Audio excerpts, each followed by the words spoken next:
जय हिंद साथियों, आज का इस वीडियो का विषय है कि ज़्यादा से ज़्यादा सैनिकों को ये बताना है कि अभी जो है ईसीएचएस के इलाज में किसी प्रकार की कोई परेशानी नहीं होगी, क्योंकि सेना मुख्यालय ईसीएचएस ने जो है ईसीएचएस के जो ऑफिस सेना मुख्यालय है उन्होंने जो है नियम बदली कर दिए हैं और जो है इसमें बहुत इजी बना दिया है, आसान बना दिया है हर किसी कैटेगरी के लिए।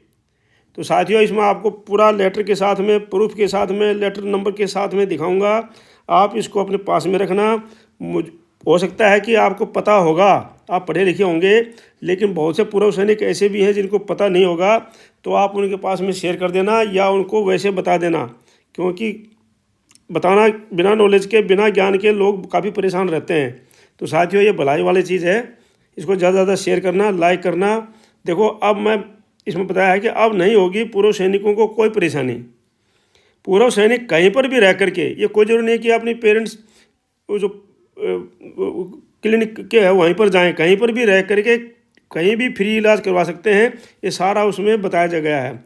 और 35 लाख रुपयों तक का इलाज फ्री होगा। कहीं पर भी रह करके आप कहीं से भी दवाई खरीद सकते हैं। कोई जरूरी नहीं आप इसी से दवाई ले, कहीं से भी दवाई ले करके आप बिल पास करवा सकते हैं अपना।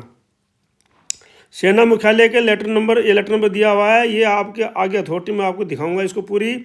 लेटर संख्या B49,769 AG ईसीएचएस के अनुसार नियमों में किया गया है बदलाव।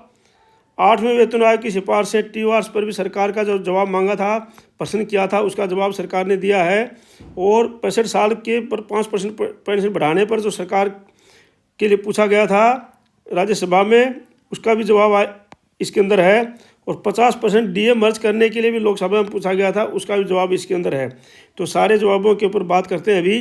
तो सबसे महत्वपूर्ण है ये जो treatment and medicine store management का जो है ये आप इसको सबसे पहले देख लीजिए और ये इसको ज़रूर लाइक शेयर कर दीजिए। आप हो सकता है किसी ऐसे आदमी के पास पहुंच जाए जिनको पता नहीं होगा और इनको इस चीज़ की ज़रूरत होगी।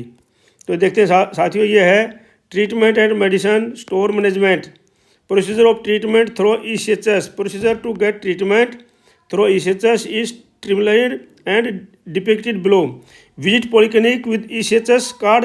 ECHS कार्ड ले जाके पॉलीक्लिनिक में चले जाएँ, अपना OPD कंसल्टेशन कलेक्ट मेडिसिन ले लें, वहाँ पर OPD कंसल्टेशन और मेडिसिन ले लें। अगर आपको वहाँ से इन्वेस्टिगेशन कराना है तो या स्पेशलिस्ट का ओपिनियन लेना है या कहीं डॉक्टर के पास जाना है, दिखाना है, तो अगर उनकी ज़रूरत है तो आप जो है रेफर ले लें अपना OIC ECHS से। वो बस इतना ही काम है। और क्या है, अब देखो ये है नियम। ये नियम को बता रहे हैं। जो पहले पुराने नियम ये थे, नए पॉलिसी ये चली हैं। वैलिडिटी ऑफ रेफरल पहले जो 30 दिन के लिए होता था, अब जो है 90 दिन के लिए कर दिया गया है। एक बार ECHS में जाओ, रेफर लेकर के आ जाओ और 90 दिन तक के लिए आपको फ्री। उसके बाद आपको कोई टेंशन नहीं है। पहले हर महीने भागना पड़ता था, तो अब जो है एक बार रेफर ले लिया, जा करके रेफर लेने में कोई टाइम नहीं लगता है। वहाँ पर बस डॉक्टर को बताओ मुझे इस हॉस्पिटल में जाना है, वहाँ पर जाना है। हॉस्पिटल में बताने की जरूरत भी नहीं है, मुझे बोलो इस शहर में जाना है, वहाँ जाना है, बस वो बता करके आप अपना रेफर ले लो और 90 दिन तक उस हॉस्पिटल में आप जा करके उससे इलाज कराते रहो। और 90 दिन में पहले होते थे सिर्फ 3 कंसल्टेशन, पहले 3 बार ही डॉक्टर को दिखा सकते थे आप उस रेफर से, एक महीने के अंदर 3 बार बस। अगर 3 बार मान लो 10 दिन में ही हो गया तो उसकी वैलिडिटी खत्म हो गई। अब वो उसकी जगह हो गया 6, 3 की जगह 6 और महीने हो गए 3। 6 बार जा सकते हो आप उस हॉस्पिटल में। हॉस्पिटल में एक बार आप एंट्री होंगे तो एक माना जाएगा, चाहे आप कितने भी डॉक्टर को दिखाओ उस दिन एक ही माना जाएगा, ठीक है ना। तो आप उसी रेफरल से जा सकेंगे। पहले जो है, पहले क्या था, एक डॉक्टर के पास चले गए और उसने दूसरे डॉक्टर के लिए लिख दिया या इन्वेस्टिगेशन के लिए तो वो दोबारा रेफर मंगाते थे वो। लेकिन अभी उसके लिए रेफर की कोई ज़रूरत नहीं है, एक ही रेफर ले लिया आपने और 3 महीने तक आपने जो है उसी रेफर से सभी डॉक्टर को दिखा लोगे। आप ENT वाले को भी दिखा लोगे, आप घुटने वालों को भी दिखा लोगे, आप हार्ट वाले को भी दिखा लोगे, उसी से सब, उसी रेफर से उसी अस्पताल में सब हो जाएगा। दूसरा है कि routine investigation and minor procedure required further referral for each investigation और प्रोसीजर पहले होता था। पहले क्या था कि हर एक इन्वेस्टिगेशन के लिए अलग से रेफरल चाहिए था। हम लोग भी इससे गुजरे, बहुत परेशान हुए हैं। अगर मान लो गए सर दर्द के, भाई मेरा सर दर्द हो रहा है, उसने रेफ़र कर दिया ENT वाले के लिए, फिर वो बोलेंगे इसलिए रेफर लेके आओ। उसने रेफर कर दिया दूसरे के लिए, कार्ड वाले के लिए, बोलेगा इसका रेफर लेके आओ। तो इसलिए जो अभी है कोई रेफर की ज़रूरत नहीं है। उसी रेफर में आप जो 3 महीने तक कोई रेफर की ज़रूरत नहीं है। आप किसी भी इन्वेस्टिगेशन कराओ, कुछ भी कराओ, उसमें 3 महीने तक उस हॉस्पिटल में कुछ भी कराते रहो आप, ठीक है नहीं, किसी भी उसमें नहीं, किसी में भी, ठीक है नहीं। और जो है स्पेशल इन्वेस्टिगेशन, पहले क्या होता था, required referral for special investigation, जैसे सीटी कराना है, एमआरआई कराना है, पीटी कराना है, तो अस्पताल वाले बोलते भैया अलग से रेफर लेके आओ इसमें, फिर जाओ इस एच में, फिर वहाँ पर वो करा करके लाइन लगाना पड़ता था, फिर वहाँ पर जो रेफर लेना पड़ता था, फिर आकर के वापस आना पड़ता था। अब वो ऐसा नहीं है बिल्कुल भी। अब जो उन्होंने क्या कर दिया, refer is still required valid for 3 month, 3 month के लिए उन्होंने रेफर को वैलिड कर दिया है, ठीक है। पहले क्या था, procedure requiring hospital admission, hospital admission की क्या प्रोसीजर था, required refer for hospital admission के लिए प्रोसीजर, हॉस्पिटल में अगर एडमिशन होना है तो फिर जो है रेफर की जरूरत पड़ती है। अभी जो है refer required valid for 3 month, वही जो है 3 महीने के लिए वही रेफर जो है रिक्वायर्ड कर दिया गया है, ठीक है। पहले क्या था, special provision for senior apply to beneficiary 75 साल के लिए। अभी पहले सब जो है 75 साल था कि भाई 75 साल के बाद में जो है रेफर की जरूरत नहीं पड़ती, अभी कर दिया उन्होंने 70 साल के बाद में रेफर की जरूरत नहीं पड़ेगी, अब 70 कर दिया, 5 घटा दिया है, ठीक है नहीं। और अगला क्या है, special provision for senior beneficiary, ये हो गया है। Definition of government hospital, limited for certain government hospital थे पहले, अभी इनको बढ़ा दिया है, इंक्लूड्स एम्स कर दिया है, आई कर दिया है, नॉर्थ ईस्टर्न इंस्टीट्यूशन कर दिया है, टाटा मेमोरियल एंड बहुत सारे हॉस्पिटल बढ़ा दिए हैं, तो आप उसके अंदर से भी आप कर सकते हो, ठीक है नहीं। पहले था रेफरल फॉर गवर्नमेंट हॉस्पिटल, अब रेफर रिक्वायर्ड, पहले होता था गवर्नमेंट हॉस्पिटल में जाना है तो रेफर की जरूरत पड़ती थी, अभी बोलता है no refer is required for consultation investigation और प्रोसीजर, कोई रेफर की जरूरत नहीं पड़ती है। और भी क्या नियम चेंज किया है कि पहले जो है आपको अपनी पेरेंट्स क्लिनिक में जाना पड़ता था, इस लेटर में नहीं है, मैं आगे दिखा दूंगा बाद में आपको। तो इसमें पहले जो इसमें उसे दिखा देता हूँ, ceiling rate of lung transplant वगैरह जो है ये है, देखो पहले अभी क्या है इन्होंने कर दिया है, इस लेटर है आपके जो है लंग ट्रांसप्लांट कराना है तो 25 लाख तक फ्री है, हार्ट ट्रांसप्लांट के लिए 15 लाख तक फ्री है, और heart and lung transplant combined के लिए 35 लाख तक फ्री है। तो ये जो है पूरा ये ECH का लेटर नंबर है और इसके अनुसार जो है सारा कुछ ये कार्रवाई फ्री है।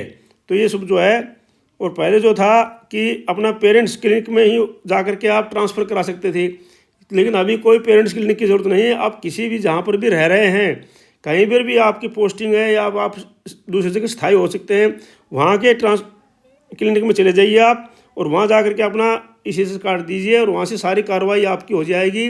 वहाँ से अगर आपने अपना मोबाइल नंबर चेंज करना है, आधार नंबर चेंज करना है, या कोई आपने जो है वहाँ से कोई रेफर लेना है, या वहाँ से जो है उस क्लिनिक को बदली कराना है, तो सारी कार्रवाई वहीं से आपकी हो जाएगी ऑनलाइन। तो अब जो है काफ़ी फैसिलिटी कर दी हैं। और जो है इसमें अगला ये है कि अतिरिक्त पेंशन लाभ हेतु पात्रता आयु, ये पूछा गया था। पर्सन जो है 2991 श्री बी मणिकर टैगोर और विजय कुमार उर्फ विजय बसंत द्वारा, क्या प्रधानमंत्री यह बताने की कृपा करेंगे कि अतिरिक्त पेंशन लाभ पात्रता हेतु आयु वर्ष निर्धारित करने का औचित्य क्या है? क्या सरकार पेंशन भोगियों की शिकायतों संबंधी संसदीय स्थायी समिति, तो संसदीय स्थायी समिति ने जो रिपोर्ट दी थी उसकी सिफारिशों के अनुसार आयु सीमा को घटाकर 65 वर्ष करने पर विचार कर रही है? यदि हाँ तो तत्संबंधी ब्यौरा दे।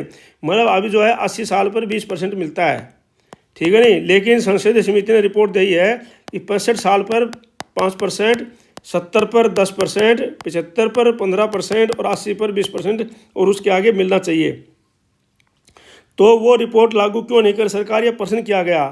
अतिरिक्त पेंशन योजना केंद्र सरकार कितने पेंशन भोगियों को लाभ की संभावना है और वार्षिक व्यय होने का कितना अनुमान है? सरकार द्वारा इस सुनिश्चित करने के लिए क्या उपाय किए गए हैं?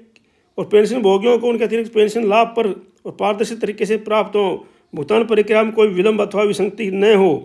क्या सरकार राज्य सरकार के पेंशन भोगियों और सेवानिवृत्त कर्मचारियों की अन्य श्रेणियों को अतिरिक्त लाभ देने पर विचार कर रही है? यदि हाँ तो लाभ तक कब तक दिया जाएगा? अतिरिक्त लाभ में वही 65 साल पर 5%, ठीक है नहीं। तो वो बोला अतिरिक्त पेंशन लाभ मुद्रास्फीति के अनुसार देने और लाभ को बढ़ती जीवन लागत के अनुसार पसंद किए गए। अब इनका उत्तर क्या दे रही सरकार, देखो उत्तर दिया गया है यहाँ पर डॉक्टर जितेंद्र सिंह दिया है, सरकार के राज्य मंत्री एवं प्रधानमंत्री कार्यालय से। प्रधानमंत्री से पूछे गए थे सवाल तो उन्होंने जवाब दिया है।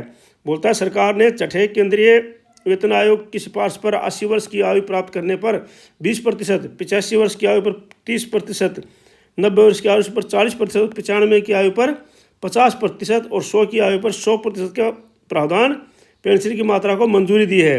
इस औचित्य पर कि वयोवृद्ध पेंशनभोगी अधिक धनराशि की अपेक्षा करते हैं क्योंकि आयु के साथ उनकी आवश्यकताएं, विशेषतः स्वास्थ्य संबंधी आवश्यकताएं बढ़ जाती हैं।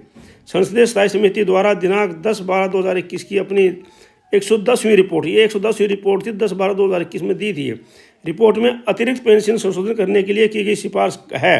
तो उसके बारे में क्या बताएं? सरकार द्वारा विधिवत जांच की गई है और 6/6/2022 को अनुवर्ती कार्रवाई रिपोर्ट प्रस्तुत की गई थी। संसदीय स्थायी समिति ने दिनांक 8/12/2022 की अपनी 120वीं रिपोर्ट में अनुवर्ती कार्रवाई रिपोर्ट को नोट किया और कहा कि समिति फिलहाल इस मामले को आगे नहीं बढ़ाना चाहती है। मतलब उन्होंने बोला है कि भाई इस मामले को अभी आगे नहीं बढ़ाना चाहते तो हो सकता है पे कमीशन में इसको आगे बढ़ा दिया जाए। अतिरिक्त पेंशन जैसे देय होती है, पेंशन संबंधित प्राधिकरणों बैंकों द्वारा पेंशन भोगी कुटुंब पेंशन भोगी को उसका भुगतान कर दिया जाता है। सरकार द्वारा समय समय पर जारी किए गए अनुदेशों दिशा निर्देशों द्वारा ये सुनिश्चित किया जाता है कि अतिरिक्त पेंशन का न्याय संगत और समय समय पर भुगतान हो। तो ये बता दिया कि भाई अभी जो है इसको नहीं बढ़ाई जाएगी, हो सकता है कि आगे जाके वो कार्रवाई हो जाए। दूसरा ये जवाब दिया गया है श्रीमती निर्मला सीतारमण के द्वारा, किसके ऊपर? सरकार द्वारा 8वें केंद्रीय वेतन आयोग CPC का गठन करने का निर्णय ले लिया गया है। पूछा गया था कि भाई कब निर्णय लिया जाएगा, निर्णय ले लिया क्या? बोलता हाँ निर्णय ले लिया गया है और इस पर जो है समिति गठन करने के लिए, सदस्य गठन करने के लिए यथासंभव पर निर्णय लिया जाएगा। और कितने लोग इससे लाभान्वित है वो पूछा गया था तो उसको उन्होंने बताया है कि 36.57 लाख 1/3/2025 के अनुसार, 33.91 लाख 31/12/2021 स्थिति के अनुसार रक्षा कार्मिक और पेंशन भोगी लाभान्वित होंगे। इससे रक्षा कार्मिक और पेंशन भोगी और सिविल कर्मचारी ये सब जो है लाभान्वित होंगे इसमें, ठीक है नहीं। और 8वें वेतन आयोग द्वारा सिफारिशों किए जाने के सरकार द्वारा उन्हें स्वीकार कर लिए जाने पर 8वें केंद्रीय वेतन आयोग की सिफारिशों के वित्तीय निहितार्थ के बारे में पता चलेगा। और बोला कितना वे खर्च होगा तो ये तो उसी समय पता चलेगा जब जो है वो सिफारिश देगा और सरकार उसको लागू करने की। अब TORs के बारे में सरकार ने क्या बताया?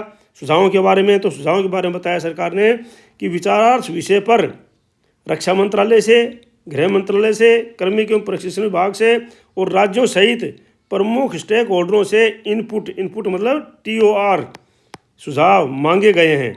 8वें केंद्रीय वेतन आयोग द्वारा सिफारिशों किए जाने और सरकार द्वारा उन्हें स्वीकार कर लिए जाने के बाद 8वें केंद्रीय वेतन आयोग के प्रभाव का मूल्यांकन किया जा सकता है। तो ये सिफारिशें मांगी हैं अभी, तो उन्होंने बता दिया कि उन्होंने हमने सिफारिशें मांगी हैं। दूसरा ये था राज्यसभा में ये जो प्रश्न किया था श्री जावेद अमी खान और वित्त मंत्री ये बताने की कृपा करेंगे क्या सरकार मंत्री जी द्वारा इस महती सभा में प्रस्तुत किए गए आंकड़ों के अनुसार पिछले 32 वर्षों के दौरान अभूतपूर्व मुद्रास्फीति और हाल के वर्षों के दौरान की गई DADR की कम गणना को देखते हुए 8वें केंद्रीय वेतन आयोग की रिपोर्ट तैयार होने और अपना से पहले अंतिम राहत के रूप में केंद्रीय सरकार कर्मचारियों को मूल वेतन पेंशन में 50% DADR को विलय करने का विचार रखती है क्या? तो बोला यदि हाँ तो तत्संबंधी ब्यौरा दे और नहीं तो इसके क्या कारण है। तो ये पूछा गया कि भाई अब जो है सरकार अभी DA बहुत कम बढ़ा है, 2% 3% बढ़ा है, तो क्या कर्मचारियों को 50% DA जो है उसकी बेसिक पेंशन में मर्ज करने का विचार है सरकार का? अगर हाँ तो ब्यौरा दें, नहीं तो कारण बताएं। तो बोला उन्होंने बोल दिया जी नहीं, अभी इसका कोई विचार नहीं है, अभी जो 50% DA जो है मर्ज उसमें नहीं होगा, पर्सन नहीं उठता। और क्यों?